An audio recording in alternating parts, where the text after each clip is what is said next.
ఒక్కోసారి నా చిట్టీలకి ఏమైతుందో నాకే అర్థం కాదు. ఒకరోజు మంచిగా నిద్రపోతే, ఒకరోజు బాగా అలర్ట్ చేసేస్తది. నైట్ కూడా బాగా అలర్ట్ చేసింది. ఇంకా నాకు నిద్ర లేక మార్నింగ్ లేచేపటికి 7:40 అయిపోయింది. బట్ అనిపించింది ఏముందిలే సాటర్డే కదా చేసేయొచ్చు.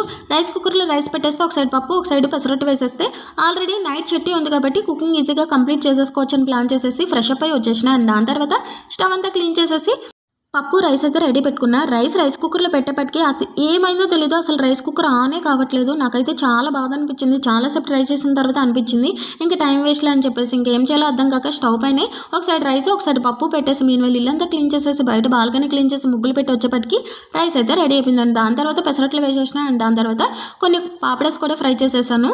మీన్ పప్పు కూడా రెడీ అయిపోయింది. దానికి పోపు కూడా వేసేసిన అండి. అస్సలు అనుకోలేదు టైంకి లంచ్ బాక్స్ రెడీ చేస్తానని చెప్పి, బట్ రెడీ అయిపోయింది. మీన్ హస్బెండ్ లేచేసి ఫ్రెష్ పై దేవుడికి దీపం పెట్టేసిన తర్వాత ఆయనకి ఎనర్జెటిక్ డ్రింక్ అయితే ఇచ్చేసిన. అండ్ హడావిడిగానే లంచ్ బాక్స్ అయితే పెట్టేసిన అండి. పెట్టేసిన తర్వాత చాలా పీస్ఫుల్గా అనిపిస్తుంది.